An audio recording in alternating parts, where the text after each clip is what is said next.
Carry the One, a novel by Carol Anshaw, narrated by Renée Raudman.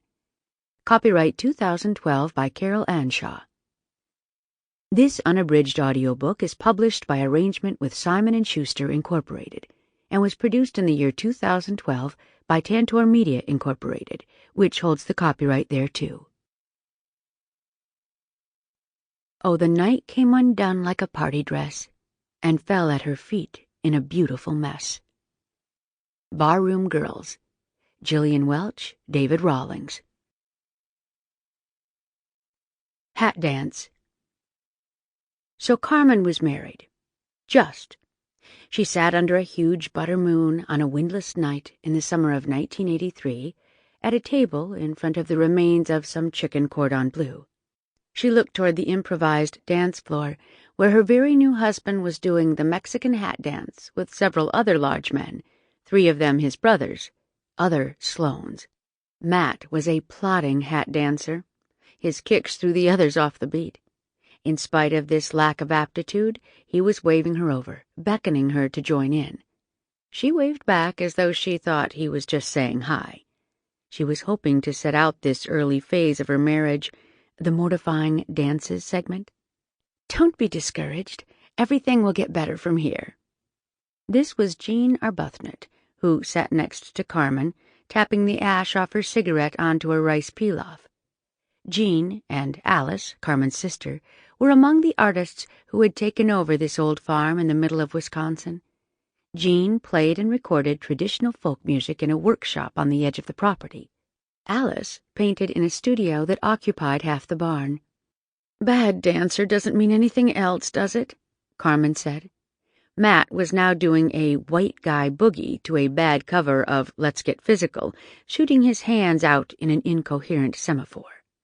"Like being bad at parallel parking means you're bad in bed?" She pushed back her chair. "I've got to pee. This is apparently a big part of being pregnant. I didn't know that before." "Just use the outhouse." "I did that. Once." "You looked in." "You can't look in," Jean said. "I am going up to the house where looking in is not a problem." Jean took Carmen's hand for a moment, then let go. They were old friends, which made this brief touch a little slip of regular in the middle of these unfamiliar celebratory events. Seated on Jean's other side was Tom Ferris, a minor Chicago folk singer. At the moment, he was banging his forehead softly on the table to indicate he couldn't abide the terrible cover band. Even though it was now definitely night, he was still wearing his signature accessory, Wayfarer shades. Today he sang while Carmen and Matt exchanged rings. Some Scottish ballad about a pirate and a bonny bride, a ship on stormy seas. Jean backed him up on a dulcimer. The 2 of them were fiercely committed to preserving traditional music. Superficially, that was their whole connection. Their covert connection was being tragic lovers, the tragedy being that Tom was married with small kids. Carmen thought Tom was a total waste of Jean's time, but of course didn't express this opinion to Jean. "I wonder where our backup bride has gone off to." Carmen looked around as she stood up. Her brother, Nick, had shown up for the occasion in a thrift shop wedding dress. His new girlfriend, Olivia, was wearing a Vegas-y powder blue tux, some nose-thumbing at gender roles, or one of Nick's elaborate obscure jokes. Neither of them was in evidence among the crowd. "Or your bridesmaids, for that matter," Jean observed, meaning Carmen's sister Alice, Matt's sister Maud. "Many lost siblings tonight." Carmen entered the farmhouse by the back door into the kitchen, which at the moment was vacant of humans, going about a life of its own. An ancient refrigerator emitted a low, steady buzz. The pump spigot dripped into a sink whose original porcelain was, in a circle around the drain, worn down to the iron beneath. A fat fly idled around the open window amid dangling pieces of stained glass. The room sighed out its own smell, a blend of burnt wood and wet clay. Trace elements of blackstrap molasses, tahini, apples, and dirty socks were also in the mix. She passed through the living room with its brick-and-board bookshelves, walls filled with paintings by Alice and the other painters who lived here. In the corner, a giant wood stove hulked. The house had no central heating. The only undisguised piece of furniture was a ruby-red velvet sofa from the 1930s, left by some distant previous tenants. Everything else had been brought up from city apartments. Cheap, rickety furniture draped with feed-sack quilts. A coffee table littered with seeds and rolling papers and a stagnant bong. She headed up the stairs. Alice was going to have to pull herself together, get herself outside, get her feet back on solid ground. She knew that. Instead, she was lingering in surprising circumstances, having been dragged out of the ordinary progress of life into a hurtling and, of course, sexual detour, which accounted for her not properly participating in her sister's wedding reception, not living up to her duties as maid of honor, particularly, currently, not doing the Mexican hat dance, whose ridiculously peppy melody drifted up from the dance floor through the screen of her bedroom window, audible in spite of the giant box fan wobbling on the floor. Rather, she found herself naked, face down on her bed, pinned beneath the groom's sister. So far, this was the best moment of her life. Draped over the edge of the bed, she looked down at the abandoned clothes.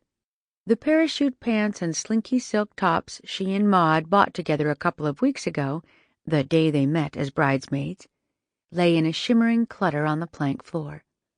They hadn't seen each other again until this afternoon, when they walked together down the petal path, then stood side by side witnessing the ceremony. When Maud's bare arm brushed against Alice's for the third time, Alice decided not to take it as an accident. And now, with a few intermediate steps, they had arrived exactly here. The evening was nearly as hot as the day it had come out of. The box fan had been running on high and was angled toward the bed, but still both of them were slick with sweat, also a little surprised to find themselves in their current situation. Still, neither blamed it on the stunning weed they smoked just before the ceremony. Something had happened. They just weren't sure what. "We should probably get back out there." Maud said this, but in an unconvincing voice and without making a move to go anywhere. "I don't know what to say about this," Alice said. Maud was cupping Alice's buttocks and had worked her fingertips lightly between Alice's legs, teasing. It could just be a one-wedding stand.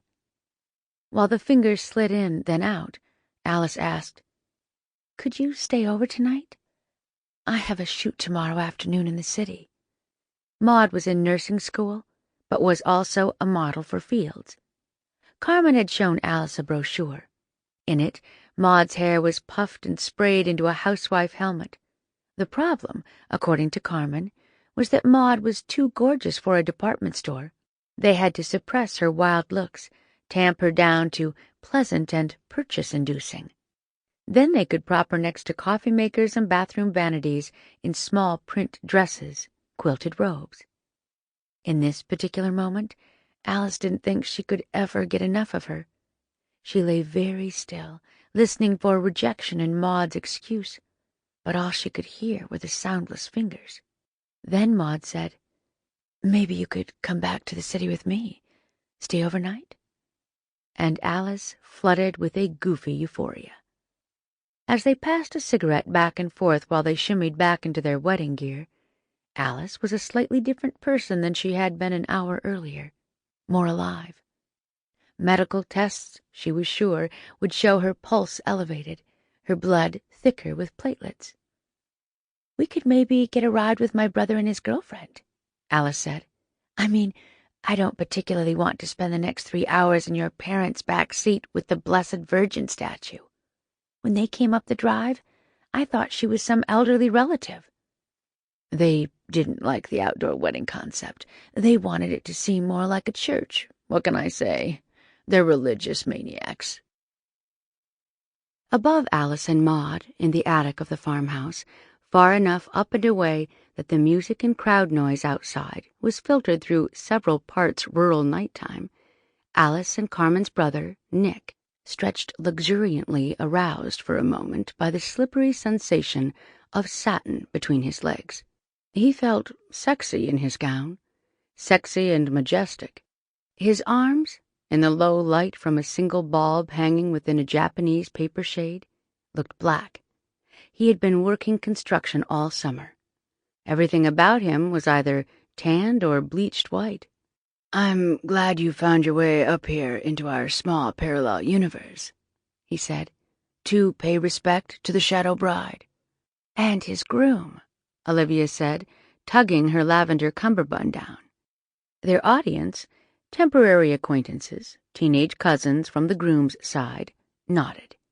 They were beached against huge floor cushions, patterned with Warhol's Mao and Marilyn Monroe. Neither kid had done mushrooms before. Nick had brought these back from a trip to Holland last year for an astrophysics conference in The Hague. He gave a paper on dark energy. He loved mushrooms. One of the cousins had discovered that the shag carpet in the attic was tonal. "Listen," he tried to make the rest of them understand. "If you press it here, then here." Nick smiled and gave the kid a thumbs up. Nothing he enjoyed more than turning people on.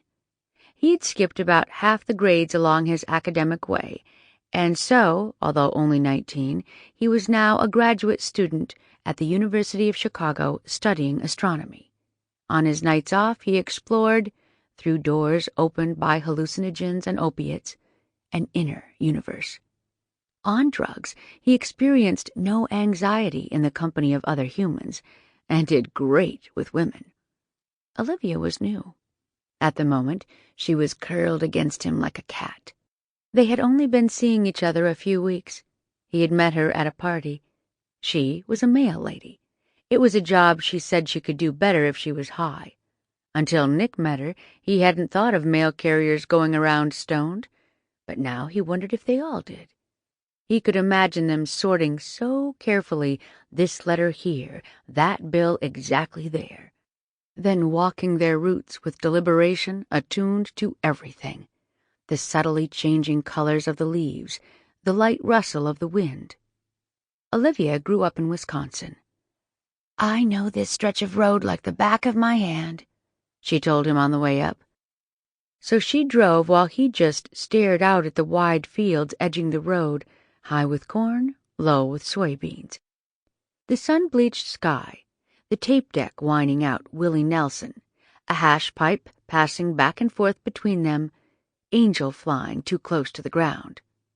Could life get any better? Now Nick looked down at her satin shirt spilling from the front of her tux jacket like Reddi-wip. He dipped a finger into the folds to test whether it was cloth or cream. He suspected Olivia would be new to him for a little while, then gone. Okay by him. He wasn't looking for anything long-term. He enjoyed moving through experiences, traveling without having to go anywhere. Other people and their lives were countries he visited. So far, Olivia's main attraction, her local color, was the way she was always subtly touching him. The other excellent thing about her, of course, was her easy access to drugs. The upstairs was a maze of narrow hallways. The only sounds were the heavy whir of a fan in one of the bedrooms and a thumping bass coming down through the ceiling. Carmen found the bathroom and used the toilet, which was painted to make it appear melted in a Dali-esque way. She washed her hands in a paint-splattered sink with a large, misshapen bar of soap the color of glue. She inspected her makeup in the mirror, deciding against using any of the extremely funky hairbrushes in a basketful on the windowsill, and made do with running wet fingers through her hair. She closed the toilet lid and sat sideways so she could press her forehead to the chilled porcelain of the sink. She suddenly found herself wobbly in the middle of all this tradition rigged up around something she wasn't all that sure about. Child brides in India came to mind, kidnapped brides in tribal cultures, and mail-order brides for pioneer farmers. The vulnerable nature of bridehood in general. Still, there was nothing to be done about it now. Forward was the only available direction. We cut with the knife upside down, then we feed a piece to each other. Matt told Carmen this as if she was a foreign exchange student just off the plane. His mother had given him this information. She was the boss of this wedding, the commandant. The only thing Carmen got was the location, behind the farmhouse in the dreamy flower garden, a relic from some earlier incarnation of the farm. Wood and wire fences submerged beneath waves of climbing roses, Boston ivy, clematis. Stone paths mossed over. The surface of the small pond at the back burnished ochre with algae, paved with water lilies. Throughout the wedding, in the late hours of this afternoon, the scent rolled off the flowers in sheets that nearly rippled the air. A small thread of rain was held to a smudge at the horizon. Just this once, Carmen got perfection. Now, though, things seemed to be slipping off that peak. "Maybe we could just skip the cake-feeding thing," she said to Matt, trying to gauge how drunk he was. "A little, maybe." "Oh, my aunts really want it," he said. "I couldn't say no to them." Carmen could see these women gathering, clutching their Instamatics, tears already pooling in the corners of their eyes, tourists on an emotional safari, eager to bag a bride. It suddenly occurred to her that Matt was a stranger. This was not some nervous, paranoid overreaction. The truth was, she had known him only a few months, as yet had only his general outlines. He was a volunteer on the suicide hotline she ran. She trained him through nights, drinking burnt coffee while talking down or bringing in or referring out kids on bad drug trips, guys who had gambled away the family savings, women despairing in abusive marriages, gay guys and lesbians running the gauntlet of coming out. All of these callers sitting in motel rooms with some stash of pills they hoped would do the job, or looking out high windows they planned to use as a door. Like Carmen, Matt believed in the social contract, in reaching out to those in need. He wanted to do his part. He was a good guy. Also, she was pregnant, which was an accident, but they were both going with it. She was optimistic about heading into the future with him, but still, he was basically a stranger. Now his aunts were clamoring, waving stragglers left and right, to gather a lineup of the bride and groom and his parents. Carmen's parents were hipsters and atheists, way too cool for weddings. They were not present today. Fatigue hit Carmen like a medicine ball. She was a bride, but also a woman in the middle months of pregnancy, and even ordinary days tired her out. Everyone had had their fun, and now she just wanted them all to go home. She wanted to be teleported to the squeaky bed in the room at a Bates sort of motel Alice had found for them nearby. It was slim pickings for tourist lodgings this far from a main highway. It was okay that it wasn't a romantic setting. This was more of a symbolic wedding night. They had been living together since February, sleeping together since about 3 weeks after they met. Tomorrow, they were going fishing. Matt loved to fish and had brought rods and a metal box of lures. Carmen tried to imagine herself fishing. It was a whole new world she was walking into. Everything important was just beginning. Her earlier fears gave way to little slips of giddiness that comes with potential. Setting everyone off in the right direction, getting cars out of the yard by the barn, washing casserole dishes and ladles, and making sure they went off with their proper owners was a huge project, like getting the Conestogas out of Maryland, setting the wagon train off toward Missouri. Although it was nearly 3 a.m., the moonlight in the cloudless summer sky set up a weak alternate version of day. Olivia's cavernous old Dodge had room for a few stragglers, refugees from already departed carloads. Tom Ferris stowed his guitar in the trunk, filled, Carmen noticed, with a high tide of what appeared to be undelivered mail, and got into the back seat along with Maud and, a little surprise, Alice, who Carmen wouldn't have thought needed a ride anywhere as she was already home. Carmen tried to make eye contact with her sister, but Alice ducked. She and Maud looked softened by sleepiness and lust. They were holding hands as they tumbled into the car, one after the other, like bear cubs. Carmen was clearly way out of the loop on this. She thanked Tom for singing at the ceremony. He stretched himself a little ways out the car window to bless Carmen with a sign of the cross. "I only perform at weddings of people I think were made for each other. My blessings on you both."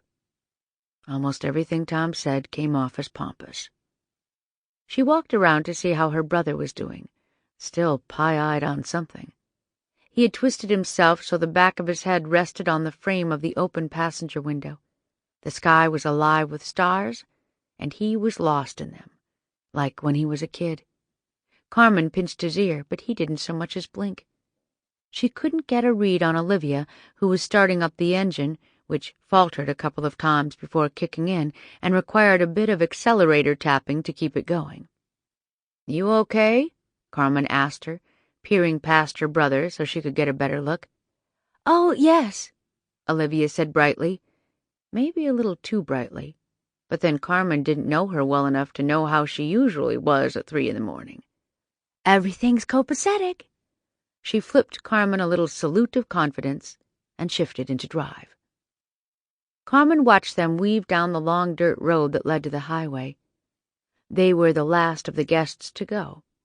Billy Joel was on the car's tape deck, Uptown Girl getting smaller and tinnier as the car drifted away, Nick's head still poking out the open window. Carmen could see only the vague yellow of the car's fog lamps ahead of it. "Hey!" she shouted. "Your lights!" When the car disappeared from view, Matt said, "She'll figure it out eventually." And then he picked Carmen up. "To the cave, woman," he said, carrying her to his car where he set her gently on the hood. He kissed her and said, "Don't get me wrong. This whole thing was great, but I am so glad it's over." "Oh, me too," Carmen said. "All I want is a good-looking husband and a bed and about 50 hours sleep." Some of the time when she talked to Matt, she felt as if she was in a movie scripted by lazy screenwriters. The two of them were still generic characters in each other's stories. Girlfriend, boyfriend, bride, groom, wife, husband. But maybe that's all marriage was. You fell into a groove already worn for you. You had a place now.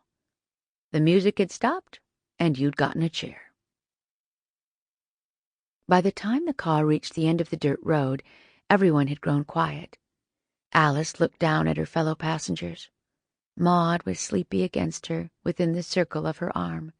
Nick was zoned out in the front, watching a mosquito flit up and down his forearm. Tom Ferris, on the other side of Maud, was staring out the side window, tapping down, pulling up, tapping down the door lock. Olivia turned left onto the 2-lane, Route 14, and let it rip. Alice stuck her head a little ways out the window, thinking there was nothing like traveling a country road at night. The sky was so clear, the moon so high and luscious. A few miles on, the road dipped a little, then cut through a stand of trees. The leaves shimmered in the high moonlight, and now Billy Joel was singing, "You're Always a Woman to Me." The first Alice saw of the girl was not her standing on the side of the road, or even running across it, but already thudding onto the hood of the car. A jumble of knees and elbows, and then her face, frozen in surprise, eyes wide open, huge, on the other side of the windshield. Route 14. No owls hooted. No nocturnal animals skittered. No wind shivered through the leaves heavy on branches. It was as though, for an instant, everything had been stunned. The moon, a few slivers shy of fullness, hung ghostly white, referring out a pale, insubstantial light that made the surrounding sky a pure navy blue. The Dodge, in attempting to occupy the same space as a massive oak, had been thwarted by the laws of physics. It now rested on its side, front bumper embedded in the trunk of the tree. Its tires had stopped spinning. The passengers inside were as still as sacks of flour. This was a small inhalation, a bracing for the immediate future, which was racing in. Alice both came into consciousness and wasn't sure she had even been knocked out. She wiggled her fingers and flexed her feet and concluded she was not seriously hurt, just banged up a little. She could feel bruises purpling. The back of her head ached, her elbows, her butt. She craned her head out the window, which was now above rather than beside her. She found she was the top human in a pancake stack of 3. Maud was beneath her. Her hand, in a leftover gesture, was stuck inside Alice's bra, still palming a nipple as if it was a coin in a magic trick. Any world where sleepy sex play might have occurred now seemed very far off, part of another epoch or universe. She suddenly remembered the kid. She was out there somewhere in the surrounding darkness. "You okay?" Maud said in a pinched voice beneath Alice's shoulder. "I think so." Alice turned as much to her left as she could. "You?" "Something's wrong with my ankle. It's jammed under the front seat. The guy, the singer, he's underneath me, knocked out. Breathing, but there's blood coming from his head. I'm going to try." "I'm awake," Tom said. "I might be dying, though. Really." "Head wounds just bleed like crazy," Maud said, wiping the blood away with her hand. "I don't think this is deep." She pulled her silver scarf from around her neck and tied it tight around his head. "There, just keep pressing your hand against the cut."